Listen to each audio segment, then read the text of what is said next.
Hello everyone, what's up and welcome back to another video. If you can see by today's title, I am discussing the 2024 releases for January. Just January, because Goodreads has a whole list of up to 88 pages of the books that will be releasing next year. And yeah, I don't want this video to be 80 hours long. So I broke them down in months. So every month at the kind of like beginning of the month, I will be announcing which books will be released next year, next month, the coming month. In January, there's going to be 31 books released. Before we get started, please remember to like the video, subscribe, and comment down below which book or books you are most excited for. It can be next month, it can be later in the year. And without any further ado, let's just jump right into the video.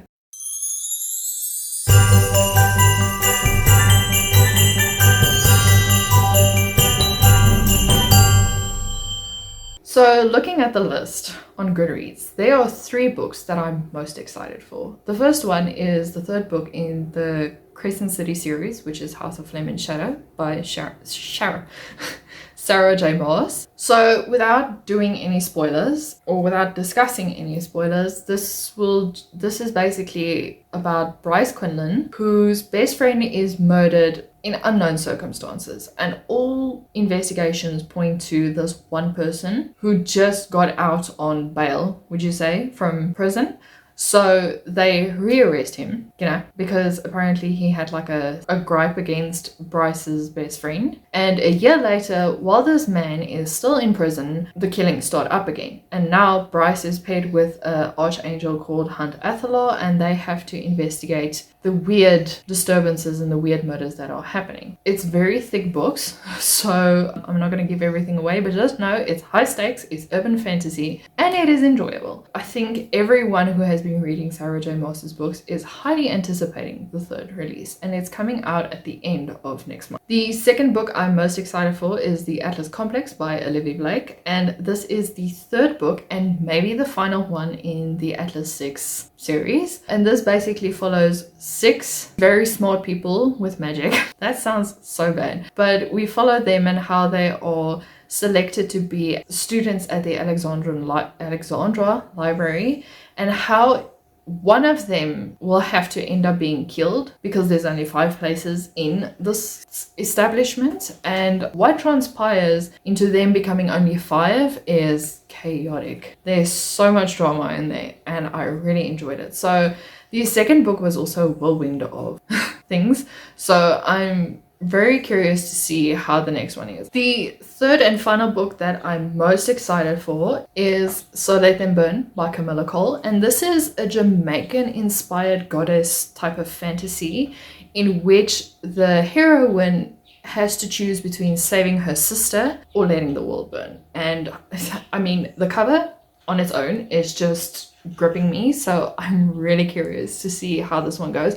I did apply for the ARC on NetGalley. I don't know, maybe I'll do a reading vlog about this, maybe not, we'll see. Hopefully I get approved because my NetGalley score is quite high.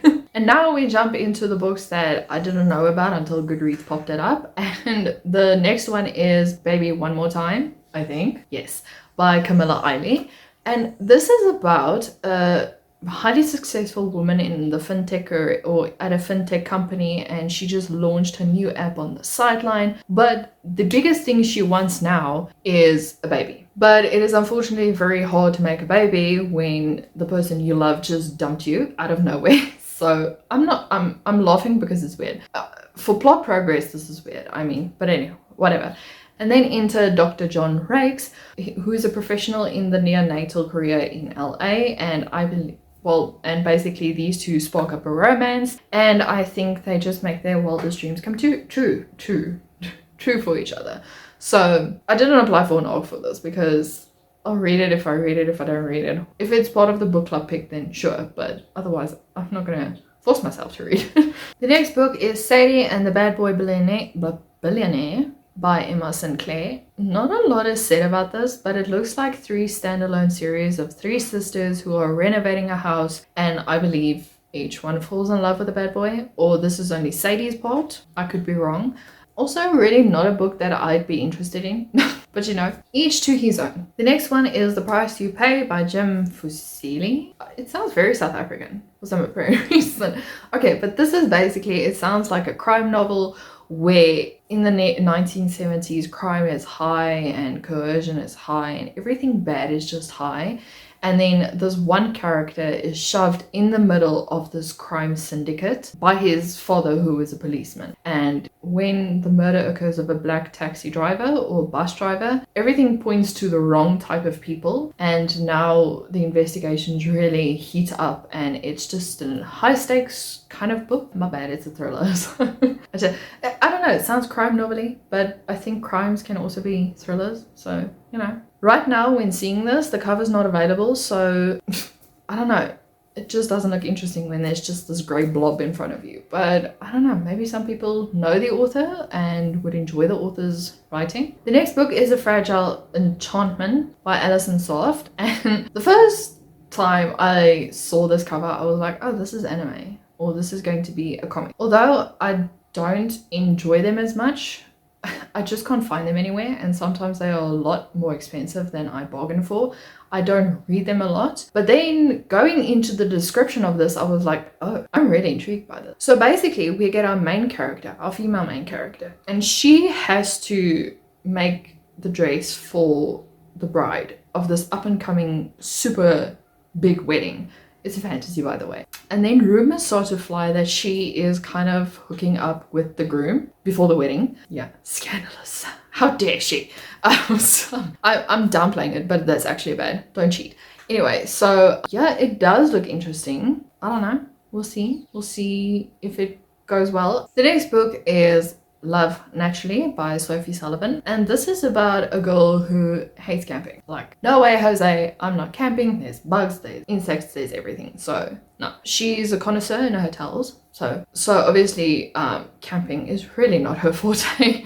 But it sounds like her boyfriend is like the camping type. He likes to set up tent, he likes to camp, you know, that kind of be one with nature kind of person. So on their 8th-month anniversary, she's decides to suck it up and just plan like this whole camping vacation for him. And then I think the day before they go camping, he's like, this isn't working, I'm dumping you, bye. So she decides to rough and tough it, and she's going on the camping trip herself, where she meets this other guy who's obviously head over heels in love with her, and she falls in love with him. It's like all romance novels. They end up loving each other. So, you know, what can you do? The next book is Love at First Flight by Jo Watson, and this is about a flight attendant and a pilot who work together but they never see each other. And then one day they meet up face to face finally after 4 months, and they discover they have a lot more in common than they actually thought. And one of them is they actually need a date for some up and coming event.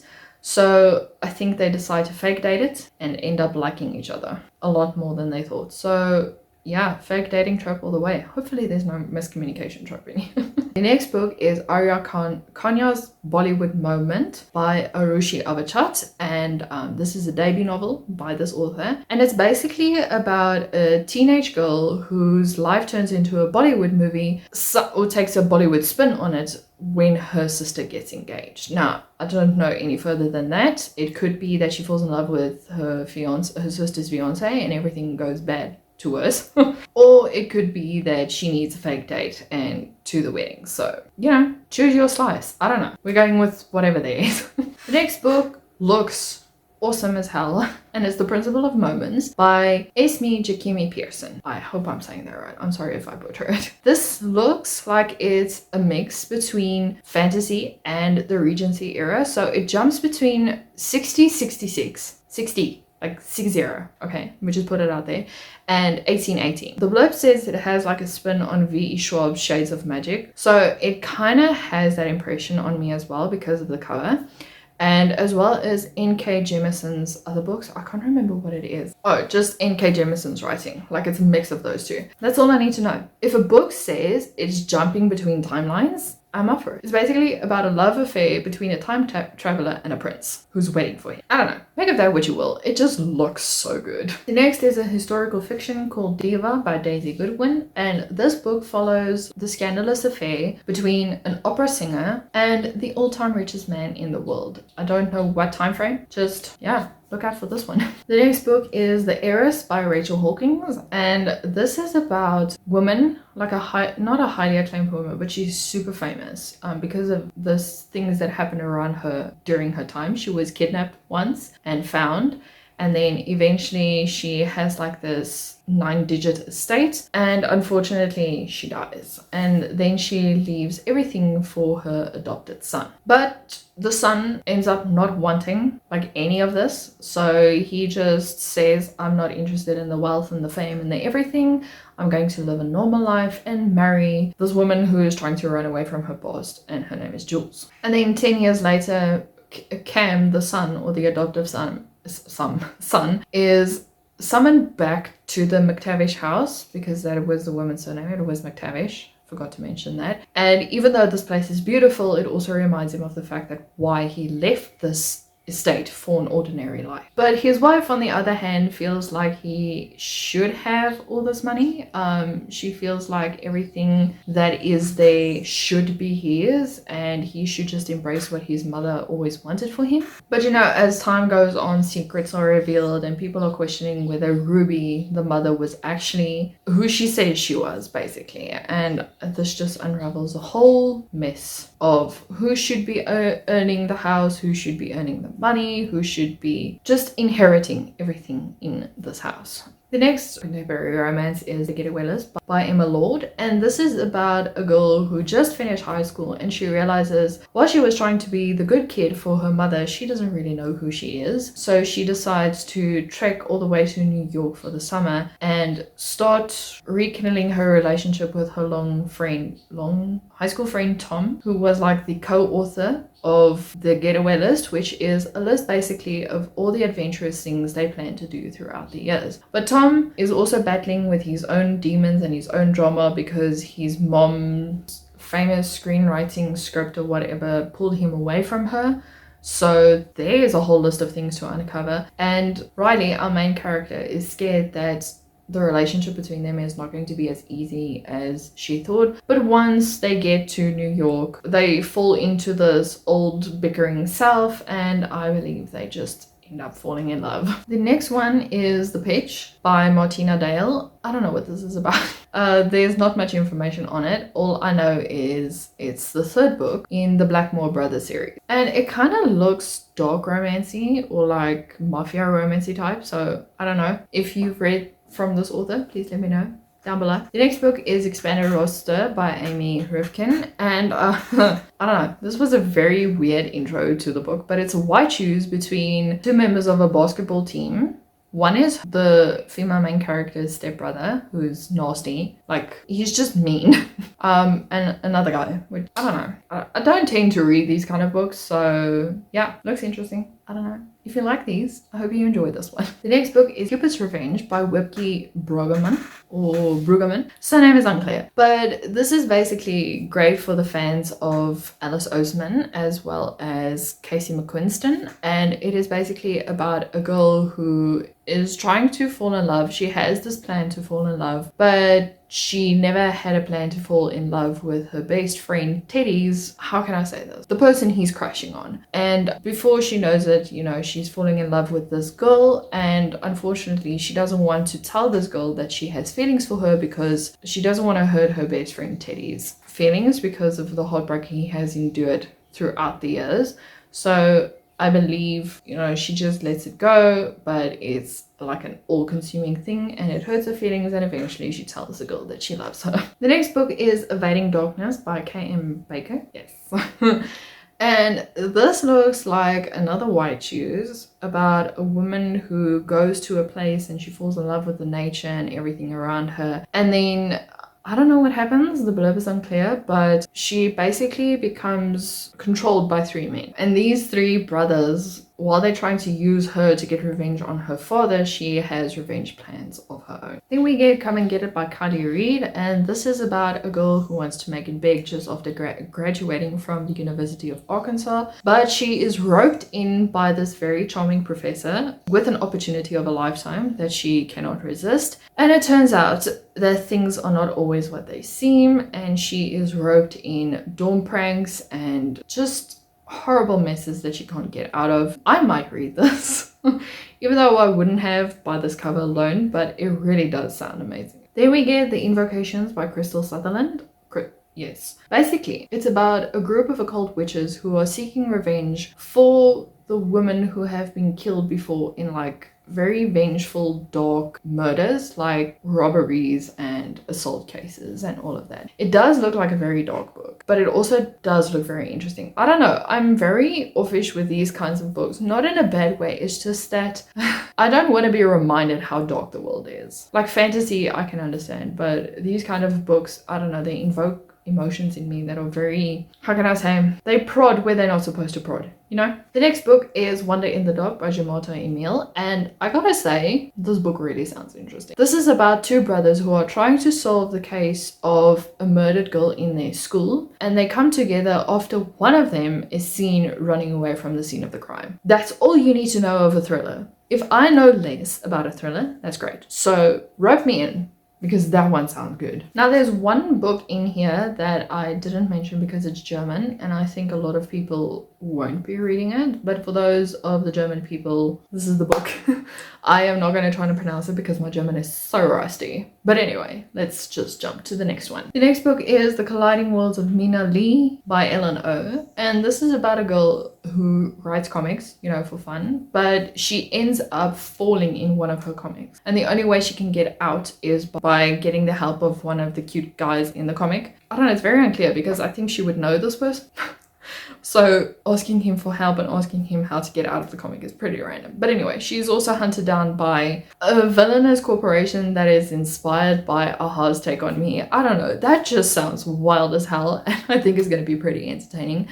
So yeah, I think that's all you need to know about this book. Then we get Dungeons and Drama by Christy Boyce, and this sounds like a very cute rom-com. It's about a girl who is aspiring to go to Broadway. So she has to make music and everything, you know, just to get up there. And she has this very nerdy co-worker, Nathan, who I believe will do anything to please like her because she just seems so cute and whatnot. But anyway, because they work in the same corporation, Riley decides that she'll bribe Nathan and tell him if he takes over her working shifts, she will kind of flirt with him in a fake dating kind of way to make the gamer girls jealous in his group, and without realizing it, she actually starts falling in love with Nathan. The next book is Only If You Were Lucky by Stacey Willingham. I love her books after reading All the Dangerous Things.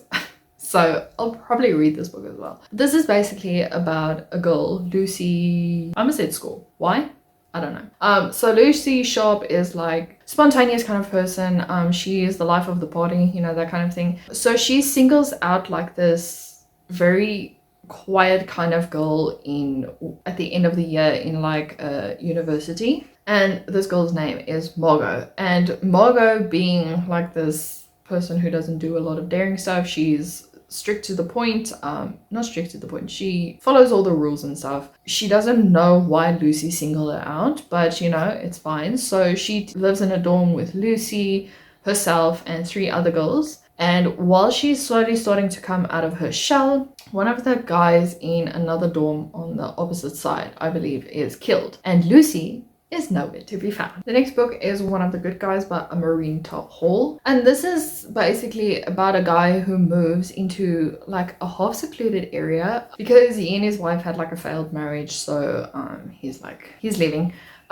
basically. And so he moves into this cottage and meets his neighbor, I think, for miles on end. But when 2 activists who are against gender-based violence, they disappear in the middle of the night while passing through the area, this man and his neighbor are like center of attention in the police's investigation. And the 2 come to realize that they don't know each other as well as they thought, with secrets being revealed and just a whole big mess unraveling about the safety of women in the world. again, a very deep, thought-provoking story, and again, a very dark kind of story. The next book is The Fury by Alex Michaelides. Still don't know how to pronounce this author's surname, and I do apologize if I butchered it. But this is basically about an ex-movie star and their his famous friends, and how they go to Greece, you know, just to enjoy life when their trip is upended by murder. That's all I need to know. Like I say, thrillers, you barely have to know the minimum. Second last one for January is The Bone Pendant Girls. There's no the there. It is just Bone Pendant Girls by Terry Friedman. And this is, I don't know, it looks very dark. It's about this girl who's at a festival and she buys this pendant and discovers that it belongs to missing girls' bones. So it unravels this kind of magical elements where she realizes that she has magic, and so she has to deal with her magic, uncover the secrets that lie behind the girl's disappearance, and I think it's very dark. Why is everything so dark in January? Anyway, so yeah, that is basically all I know about this. And I don't think I would pick it up. It doesn't look very intriguing to me, but maybe, I don't know. I'll see about the reviews. I mean, it is, for the Ox, it's already classified on 4.25, so, you know, it sounds good. The last book is Witchcraft, A History in 13 Trials by Marian Gibson. And this is not a fictional writing, it is non-fiction, a history. And it's about witch trials across the UK, Africa, and where else? And Americas, and it is told through 13 distinct trials that illuminate like the use of magic in these areas. I don't know if I would read it. I think it would be very concerning for me to read it. Not in a bad way, like more of a people get killed just because you utter witch and then they get killed. I'm here more for the fantasy. But with that being said, and this very long video, of which my throat is severely dry, I hope you guys enjoyed it. Please remember to like and subscribe. Comment down below which ones you are excited for. I'll see you guys in my next video. Bye.